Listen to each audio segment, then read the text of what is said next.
Hello guys, I am Piu. Welcome to my channel Ronosmita Vlogs. Good morning everyone. তো আজকেও সকাল সকাল উঠে পড়েছি, আর আজকের ব্লগটা অনেক বড় হতে চলেছে। তো কারো যদি সময় থাকে তো একটু ধৈর্য ধরে দেখো। সকালবেলা উঠে একটু ফ্রেশ হয়ে চলে এসেছি, এবার একটু জল খেয়ে নিচ্ছিলাম। তো বাড়ির কাজগুলো করতে হবে যেহেতু, তার জন্য আগে একটু স্কিন কেয়ার করে নিচ্ছিলাম। আর আজকেও মা বাড়িতে ছিল না, মা বাড়িতে চলে গেছিলো। তো আজকের জন্য আমার বাড়ির কাজগুলো আমাকেই করতে হবে, তাড়াতাড়ি করে নিচ্ছিলাম। তারপর রান্না বসিয়ে দিয়েছিলাম।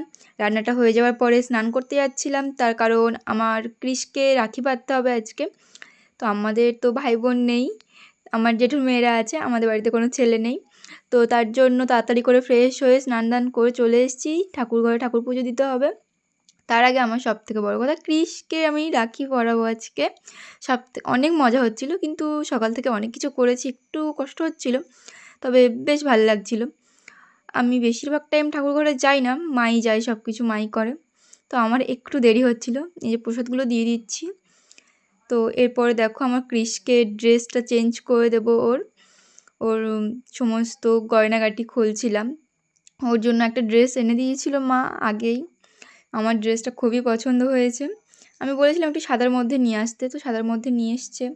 আমার অনেক ভালো লেগেছে। প্রথমে ড্রেসটা একটু পরাতে প্রবলেম হচ্ছিল, তারপরে ভালোভাবে দেখলাম যে না, ঠিক আছে, পরাতে গেছে। তারপরে তাকে সাজিয়ে দিচ্ছিলাম, মুকুটগুলো পরিয়ে বাঁশি হাতে ধরিয়ে।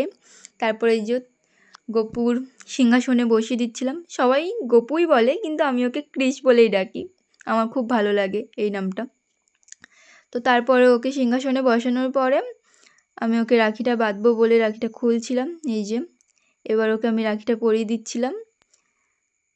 দেখতে কত মিষ্টি লাগছে। একটা জিনিস সবথেকে বেশি ভালো লাগছে, আজকে আমার কৃষেরও সাদাই ড্রেস, আজকে আমারও সাদা ড্রেস। আমি আজকে সারাদিনে তেমন প্ল্যান ছিল না ঘোরার, তবু দেখা যাক কী হয়। এই যে আমার নারায়ণের হাতেও বেঁধে দিলাম, আমার মহাদেবের কাছেও দিয়ে দিলাম, মহাদেবের যেহেতু বাঁধার জায়গা নেই। আর এই যে গরুরের হাতেও এরকম বেঁধে দিচ্ছিলাম, যেহেতু আমার রাখি পরানো তো কেউ নেই, তো আমি ঠাকুর ঘরেই আগে প্রথমে পরাই। আর মা বাপি থাকলে মা বাপিকে পরাই, তো আজকে মা বাপি কেউই বাড়িতে নেই। তো আমি এর জন্য তাড়াতাড়ি করে ঠাকুর পুজো দিয়ে এখন দিদিদেরকে ফোন করব, কেউ কোথাও বেরোয় নাকি। আমাদের এখানে দ্বীপ ওঠে অনেক বড়, রায়মঙ্গল নদীতে অনেকটা বড় দ্বীপ ওঠে।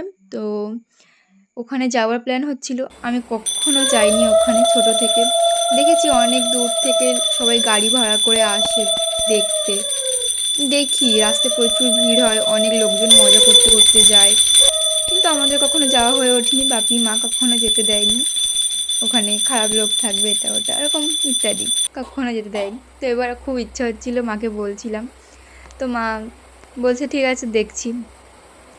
তো তারপরে ওদেরকে ফোন করার আগেই আমি মাকে বলেছিলাম, মা বলছে ওদেরকে আগে ফোন করে দেখ কী বলছে। তো ওরা বললো ফোন করার পরে, অনেকক্ষণ ধরে বলার পরে, যে যাবে। আমি বললাম আচ্ছা ঠিক আছে। তো এই যে দেখো আমার প্রায় ঠাকুর পুজো দেওয়া কমপ্লিট হয়ে গেছে। আর এবার আমি বেরোবো একটু পার্সেল আনতে, মায়ের একটা পার্সেল এসেছিলো, তো সেটাই আনতে বেরোবো। তো বাপি তার মধ্যে চলে এসেছিলো, বাপিকে খেতে টেতে দিয়ে তাড়াতাড়ি করে, বাপির লেট হয়ে যাবে অফিসে, ওই জন্য বাপি শুধু হর্ন দিচ্ছে রাস্তা থেকে। আমি আর বেশি ভিডিও করার টাইমই পাইনি, এই যে বেরিয়ে পড়েছি তাড়াতাড়ি করে।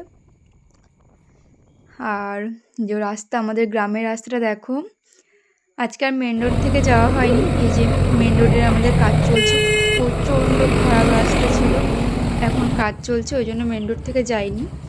এই যে বাজারে চলে এসেছি আমরা। আমাদের বাড়ির সামনে পার্সেল আসে না, খুব কম আসে বুঝলে, ওই জন্য বাজারেই যেতে হয়। তো এই যে আমাদের পার্সেল রিসিভ করা হয়ে গেছে। এটা আমার দিদি, আমার জেঠিমার মেয়ে। তারপরে ওখান থেকে আমরা চলে আসি আমাদের বাড়ির এখানে। তো এই যে আমার কমফর্ট জুম, মাই হ্যাপিনেস, ওকে আমি রাখিটা বেঁধে দিচ্ছি। তারপর যখন ওকে চকলেটটা দিলাম, তখনও আমাকে বলছে আমাকে কেন আগে বললি না, এটা করবি তুই। বললাম ঠিক আছে, আমি বিকেলবেলা আবার আসবো। তারপর বাড়িতে এসে দিদিকেও রাখিটা বেঁধে দিলাম, ওকে চকলেট দিয়ে দিলাম। তারপরে যে দিদি আমাকে আবার রাখি বাঁধছিল, রাখিটা বাঁধার পর আমি ওকে একটু মিষ্টি খাইয়ে দিলাম। তারপরে ও আমাকে একটা মিষ্টি খাইয়ে দিল। তারপর ওকে আমি বলছিলাম এখানে এরকম করে দাঁড়া, এরকম দেখাই। তারপরে এই যে দিদির বিড়ালটাকে আমি রাখি বাঁধছিলাম। ও কিন্তু এমনি শান্ত দেখাচ্ছে, খুব বদমাশ। তারপরে এই যে বিকালের টাইমে একটু রেডি টেডি হয়ে বেরিয়ে পড়েছি দ্বীপ দেখতে যাব তার জন্য। তারপরে চলো গিয়ে কথা হচ্ছে। আর আরেকজনকে না রাখি বাঁধিনি, আর একটা দিদি, ওর নাম পিয়া, তো ওর সাথে দেখা হয়ে গেছে রাস্তায়, ও যাবে আমাদের সাথে দ্বীপ দেখতে। তো এই যে ওকেও এখন রাখি বেঁধে নিচ্ছিলাম।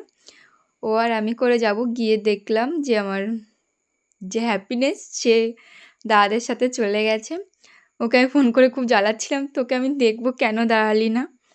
তো আমরা চলে যাচ্ছিলাম ওখান থেকে। ও বলছে তুই আয় না, আসলেই দেখা হয়ে যাবে এখানে। তারপরে এই যে পিয়ার একটা বন্ধু সরি, তো চলে গেছিলাম আমরা বাইকে করে। দেখো রাস্তাটা ছোট হলেও রাস্তায় কত ভিড়, কত জ্যাম ছিল, দুই সাইডে গাড়ি, উপরন্ত লোকজন। ওখানে একটা দিদির সাথে দেখা হয়ে গেছিলো, দিদিটা আমাকে বলছিল ভালো আছে, আমি বলছি হুম। তারপরে যে এত লোকজনের মধ্যে থেকে ঠেলে ঠেলে যেতে না আমাদের পুরো 1-1.5 ঘন্টা লেগে গেছে ওখানে।